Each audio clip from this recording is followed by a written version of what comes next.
Bonjour à tous, mon nom est François Letarte et bienvenue sur ma chaîne JDRD30, une chaîne consacrée aux jeux de rôle sur table.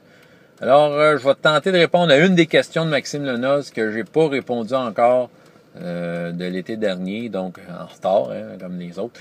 Ça me tente, écoute. Fait que, décrivez-nous votre première fois de jeu de rôle. Fait que, tu sais, je pense que je vais juste reprendre une histoire que j'ai racontée plein de fois sur ma chaîne, mais bon, tu sais, de la prendre peut-être sous un autre angle, plus de l'intérieur, tu sais, c'est ça. C'est peut-être pas nécessairement intéressant, mais bon, je vais vous le raconter pareil. Écoute, ma première fois de jeu de rôle. Écoute, OK, tu sais, ma première fois, tu sais, en fait, première fois que j'ai entendu parler de Donjons et Dragons, c'est très vague. C'est un de mes amis que son père avait acheté ça. Ça, c'est ce bout d'histoire que je ne vous ai jamais raconté. Puis il disait, j'ai un jeu Donjons et Dragons, tout ça. Mais tu sais, ça m'avait intrigué, mais sans plus. Puis il avait de l'air de dire, c'est un jeu compliqué, tu sais, tout ça. Mais probablement, il n'a pas saisi le sens. Je pense qu'il y avait la boîte rouge. Mais c'est ça, tu sais. Un gars, tu sais, c'est pas un gamer tant que ça. C'est un de mes chums. En fait, ça a été le drummer de plusieurs de mes groupes. Tu sais, fait que tu sais, je pense qu'il était plus intéressé par la musique. Donc, c'est ça. Ça, c'est la première fois que j'ai entendu ce nom-là. C'est tombé un peu dans l'oubli. Par la suite, les livres dont vous êtes le héros, là, quand la mode est sortie, là, ça, c'était quelque chose. Moi, je me souviens que ces livres-là, là, quand j'ai compris ce que c'était, tu sais, je voyais tous mes amis à l'école jouer avec ces livres-là, tu sais, à les lire, tu sais. Ça, c'était avant que les cellulaires existent, là. On avait le problème de, tu sais, on n'écoute plus le cours, on cachait nos livres pour les lire, tu sais. Fait que j'ai décidé de suivre la gang, tu sais. C'est ça. Fait que là, à un moment donné, ma première exposition à ça, c'était les livres qu'il y avait dans la bibliothèque de l'école secondaire, où j'allais, le lycée. J'allais au séminaire de Saint-Hyacinthe, figurez-vous donc. Là où jadis on formait des prêtres, mais c'était une école secondaire comme les autres à l'époque où j'y allais.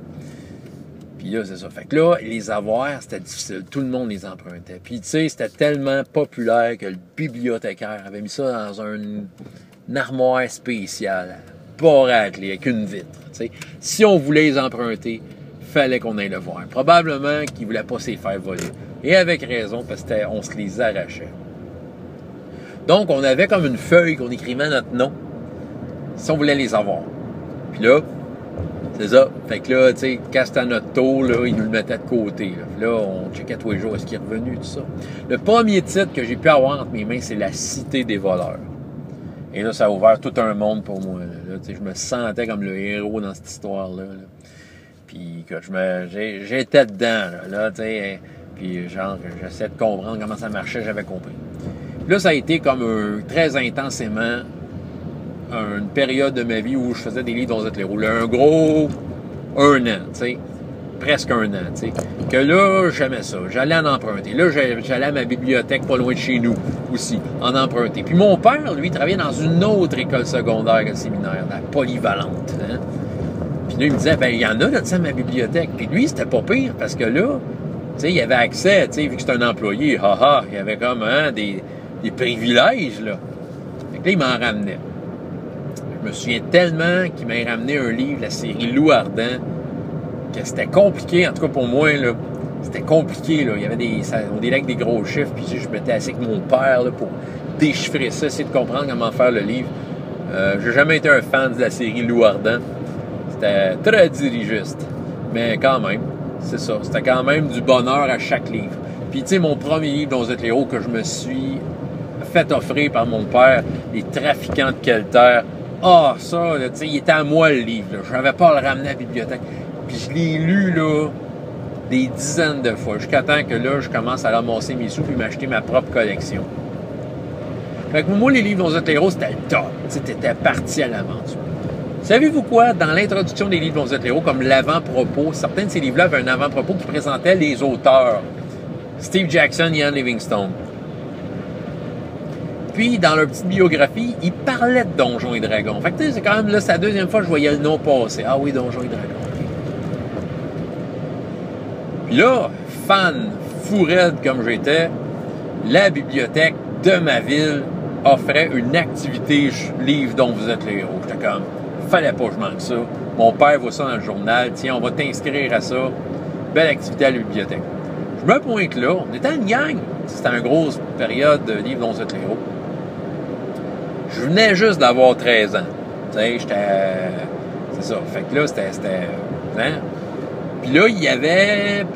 Par rapport au nombre de personnes inscrites, ben là, les organisateurs ont décidé de séparer le groupe en deux. Il y avait un groupe de plus vieux qui, eux, avaient décidé de faire autre chose. Puis moi, j'étais juste comme l'âge limite. T'sais, à partir de 13 ans, ils les prenaient. Fait que moi, je me suis retrouvé avec les plus vieux. Les plus jeunes faisaient une activité, ils devaient créer un livre dont héros. Ça avait l'air intéressant. Mais les plus vieux faisaient autre chose. Là, on s'est retrouvés comme dans la genre de cuisine, cafétéria de la bibliothèque. Là, ils se sont mis à parler. Il y en a qui avaient déjà fait ça, cette activité-là. Ils se sont mis à sortir les livres. Puis là, c'est là que Donjons et Dragons est ressorti. Ça ressemblait à ce qu'aujourd'hui j'appellerais une session zéro. Il expliquait un peu vers où il s'en allait, de quelle façon il allait s'organiser, quel soir on allait faire ça, quand est-ce qu'on ferait les personnages, tout ça. Ça ressemblait à ce que je connaissais, ça ressemblait au livre d'Onzette les héros. Ah oui, c'était comme... C'était très enivrant, mais je comprenais absolument rien de ce qui se passait. Je voyais le monde qui décrivait des choses qu'il avait faites dans le passé, en jouant à Donjons et Dragons.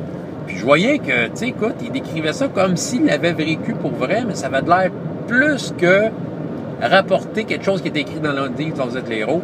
Ça semblait venir de eux. Ça aussi, ça m'intriguait, mais comment qu'ils font ça, tu sais? Puis il y en avait un autre qui parlait de magie. Il dit, moi, je pense que je vais faire un magicien. Puis là, on a-tu accès, tu sais, il parlait des sorts, as-tu accès à tel sort, tout ça. Puis tu sais, le maître de jeu qui allait proposer ça, Nelson, il avait 18 ans à l'époque. Ben, c'est ça. Il répondait aux questions avec un aplomb. Tu sais, il semblait savoir ce qui s'en allait. Fait que là, on décide d'une autre séance. Mon père vient me chercher, puis comment ça a été. Je dis, je ne sais pas ce qu'on va faire, mais ça a l'air le fun. Correct. Me pointe dans la deuxième séance.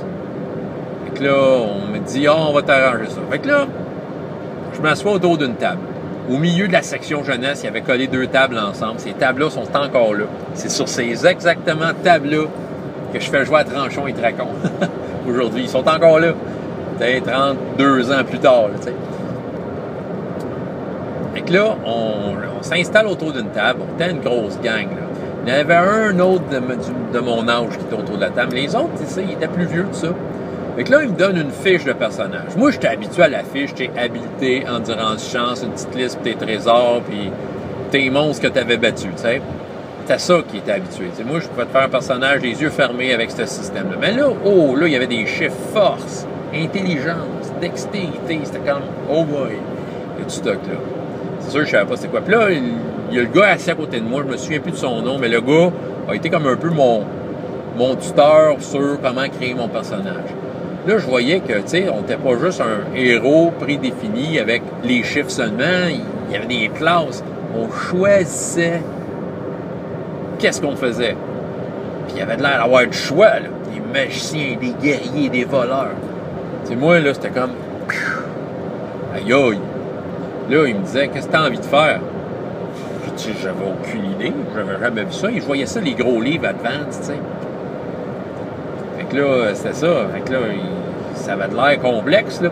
Mais le gars à côté de moi, il sort ses dés. Je vois ça, les dés. Là, quand il a mis les dés sur la table, j'étais comme, aïe, aïe. C'est la première fois de ma vie que je voyais autre chose que des dés en forme de cube, là, tu sais. Là, je pognais les dés, je regardais, aïe, aïe. Je pense que j'osais même pas y toucher. Le gars à côté de moi, je me souviens plus ce qu'il s'est fait comme personnage, mais il me dirigeait. Il regardait la feuille, ouais, là, faut que tu fasses ça. Là, tu pognes des dés. Fait que là, j'avais roulé mes stats. Puis là, c'est ça. Fait que là, il me disait un peu quoi faire. Il avait le Player's Handbook, il l'ouvrait devant lui, il feuilletait ça. Écoute, il m'avait dit, écoute, fais un assassin.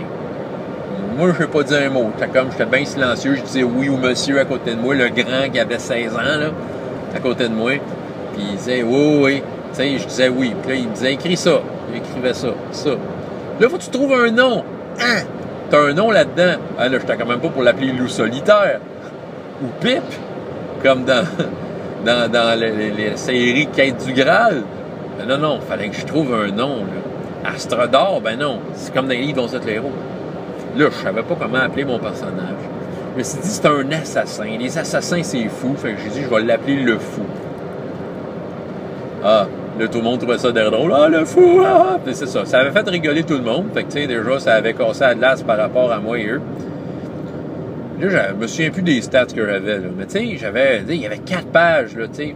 Ça, c'était comme probablement le tiré du supplément qui avait sorti pour première édition à l'époque. Là, c'est ça. Fait que j'avais ma feuille complète, puis là, j'étais parti avec cette feuille-là. Mon père vient me chercher sur plus que ça m'a c'était. Il dit là, je sais pas c'est quoi, mais c'était intéressant. Là, j'avais des étoiles dans les yeux. Mon père était bien content de voir que son fils était heureux. Hein, il a fait un bon coup, il m'a inscrit à une activité cool. Fait que c'est ça. Puis là, je savais pas pantoute à quoi m'attendre. Mais tu sais, je le savais que c'était pour être gros. Mes attentes étaient hautes. Et elles ont été complètes la partie d'après. Le petit gars de 13 ans, silencieux comme qu'il était, s'est assis autour de la table la semaine d'après. Tous les mêmes joueurs ont été assis aux mêmes places. J'avais mon ami à côté de moi qui avait mis ses dés devant moi pour dire « Hey, si t'as besoin d'un dé, tu peux prendre mes dés. » Aïe, aïe! Aïe, aïe! Là, on commence l'aventure. Je me souviens de pas grand-chose de cette aventure. Je me souviens de Nelson, en arrière de son écran. Je me souviens un peu des joueurs autour de la table, surtout de mon ami qui m'avait tant aidé, le grand de 16 ans.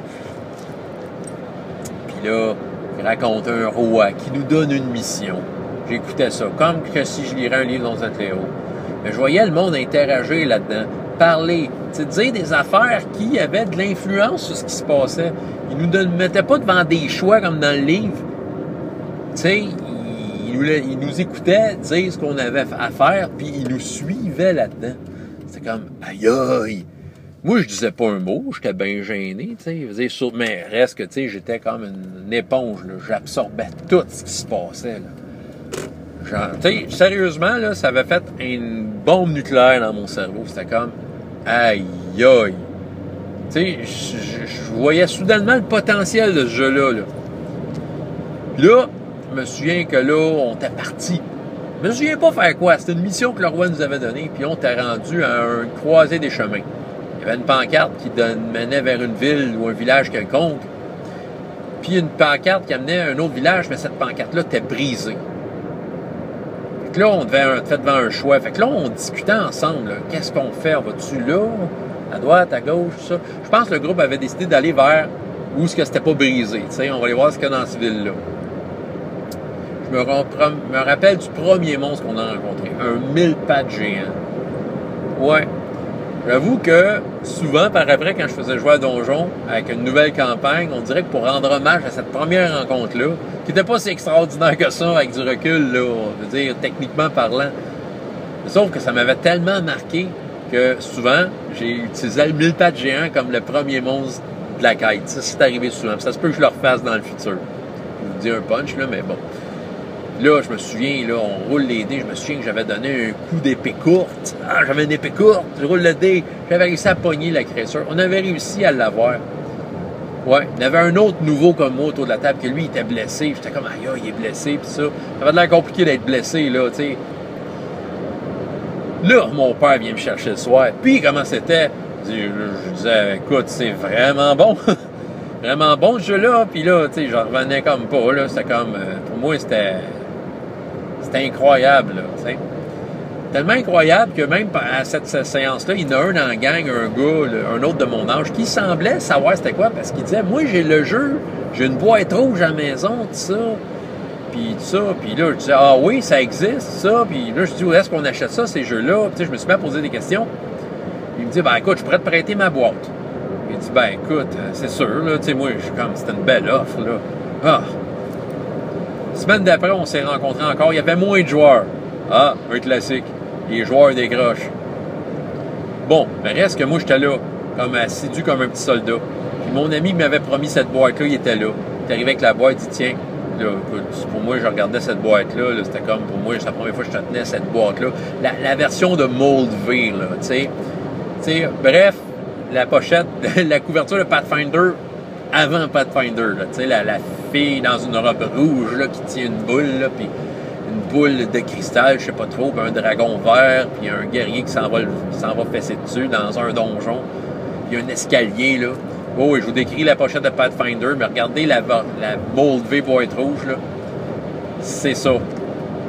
Puis là, j'avais ça. Je me souviens plus de la game. Je me souviens qu'il y avait un gars qui faisait un voleur, puis il faisait le trouble. Puis c'est ça, j'ai vu comme la possibilité. C'est sûr que, tu sais, le gars, il était un peu loup solitaire. Il allait voler les maisons, puis puis il faisait un peu son petit scénario tout seul, puis le maître de jeu, Nelson, le suivait là-dedans. Moi, écoute, j'absorbais tout encore. J'étais fasciné par tout ce qu'il faisait. C'était pas extraordinaire avec du recul, mais pour moi, là, tu sais, je venais de découvrir que, tu sais, c'était d'être fasciné par l'étendue de ce que ça pouvait être. Pour moi, c'était comme, aïe, aïe. Tu sais, je me laissais aller à ça, puis je me disais, hey, il y a un récit, bon, tu sais, il n'est pas écrit d'avance. Hein, c'était ça. C'était ouvert, cette ouverture-là. Je suis parti avec ma boîte rouge, puis j'ai lu ça religieusement. Je me suis mis à étudier ça, puis je m'étais dit, je vais jouer à ça. Puis là, je disais à mon père, là, on m'a dit qu'il y avait un magasin, j'en ai déjà parlé dans une vidéo, la Bouquinerie Frontenac, qui vendait ça, ces jeux-là. Fait que là, on avait, mon père, il dit, OK, c'est correct, tu sais, j'avais mis mes sous de côté, là, j'avais un peu d'argent de poche, puis on était allé voir ça, la Bouquinerie Frontenac. Hey. La 3e semaine de jeu actuellement avec Nelson, mon premier maître de jeu, ça avait foiré. Nelson n'avait pas su garder le groupe ensemble. Peut-être que, tu sais, il y a de quoi qui s'est passé. Tu sais, des fois, l'assiduité des joueurs dans les premières games. Je sais pas, tu sais, on était des ados, hein. Mais ça marchait pas, puis je trouvais ça bien dommage. Puis je voyais bien que Nelson avait un peu perdu le goût de maintenir cette game-là. Fait qu'il avait fait de quoi d'un peu random comme dernière séance. Mais il savait que j'étais là. Il savait que, tu sais, j'aimais ça, puis il le voyait bien, là. Tellement que la semaine d'après, il m'a appelé disant, écoute François, il m'a appelé chez nous, je pense pas être là demain. Penses-tu que tu pourrais le faire? Mais j'étais comme jamais fait maître de jeu, j'y avais dit non, tu sais. Je me sentais pas prête, mais tu sais, je pense que Nelson avait vu le potentiel, avait vu en moi là, le rôliste émergent et dédié. Ah! Là, cette boîte rouge-là que j'avais tant étudiée, que finalement j'avais remis à mon ami, puis je m'étais acheté ma propre boîte, mon premier set de dés qui était le dé bleu, là. Il fallait colorier les chiffres. Puis là, j'avais fait le premier personnage à mon frère, je vous en ai parlé dans un PGAD, tu sais. Un guerrier, première statistique qui roule, force, 3d6, bang, il me fait un 18 en partant, premier personnage que je fais rouler à vie. Ah! Et là, c'était parti.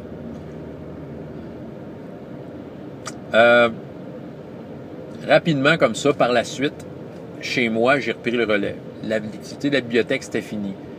J'avais de quoi entre les mains, j'avais Donjons et Dragons, boîte rouge. Puis pour moi, c'était comme le bout de la marde. Mon premier groupe que j'ai eu était composé de mon frère, Alain. Il y avait Patrick Dionne, mon voisin d'à droite chez nous. Il y avait Sophie Baudouin, ma voisine d'à gauche. Puis ils ont réussi à recruter Annie Vincent, qui était une de leurs amies. On est allé visiter le château fort aux confins du pays. Écoute, j'étais un maître de jeu qui faisait son possible, qui savait pas trop comment prendre ça parce qu'il était habitué avec le côté textuel des livres dans Cléo. Fait que, sans être dirigiste, je laissais les joueurs faire. Puis là, je le voyais qu'il faisait des plans, puis c'était intéressant ce qu'il faisait. J'avoue que le château fort qu'on fait du pays, je m'attendais à une fin, comme dans un livre d'Osette Léraud. Il n'y a pas de fin, tu sais. J'ai comme compris qu'éventuellement, que c'était comme un bac à sable, puis la fin, tu te l'inventais, tu sais. Tu inventais ton propre objectif. Et c'est comme ça que ça a commencé. Ouais. Nelson, aujourd'hui, c'est quelqu'un que je vois assez régulièrement. Tu sais, plusieurs années plus tard, j'ai eu à travailler avec ce gars-là. Puis aujourd'hui, il est un peu... Il a toujours été... dans les jobs, il a toujours été mon patron. Tu sais, il était comme un coordonnateur de projet dans lequel j'étais employé, c'est ça. Puis encore aujourd'hui, il est impliqué à la bibliothèque. Il est un des administrateurs de la bibliothèque. Puis lui, il encourage beaucoup mon projet jeu de rôle. Puis à toutes les fois, j'ai dit, c'est grâce à toi. C'est toi qui m'as inspiré, Nelson. Nelson Archambault, écoute. Tu sais, j'ai joué comme 3 fois avec ce gars-là, mais il m'a marqué à vie. Tu sais, comme maître de jeu, j'ai pas beaucoup de souvenirs de comment il était. Mais, tu sais, il a toujours été le gars là qui m'a montré c'était quoi ce jeu-là, puis que comme... Tu sais, aujourd'hui, tu sais, j'ai tellement répété combien de fois qu'il m'avait influencé, ce gars-là, sans le savoir, mais c'est ça. Puis, tu sais, à force d'y en parler, il est venu des bribes de souvenirs de moi, adolescent, qui tripait autour de la table. Tu sais, j'ai tellement dit à quel point qu'il était venu me chercher Parce que, en fait, c'était son idée d'amener Donjons et Dragons, puis c'est ça, il est venu me chercher comme rôliste. Puis aujourd'hui, je le fais à la bibliothèque, exactement où ce que je l'ai appris. Puis Nelson, lui, il approuve mon projet au bout. Tu sais, en tant qu'administrateur, il défend mon projet de jeu de rôle parce qu'il dit que c'est bon, comme qu'il l'a cru dans le temps. C'est ce que là, moi, tu sais, j'ai l'expérience, puis je suis capable de tenir le projet, puis d'en faire profiter d'autres. Bref. C'était ça ma première fois, c'était émotif et tout ça, mais voilà. C'est tout. François Letard, JDR des 30. Allez voir la chaîne de Maxime Lenoz. Et jusqu'à la prochaine fois, ayez autant de plaisir dans la vie que dans les jeux. Au revoir.